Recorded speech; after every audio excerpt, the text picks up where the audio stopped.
宝妈月子里吃的蚝油墨鱼仔。准备所需食材：墨鱼仔锅里焯水，焯熟盛出；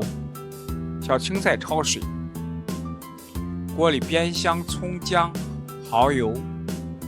加适量的清水，放上墨鱼仔，用生抽少许糖来调味，最后水淀粉勾芡，淋上香油就可以了。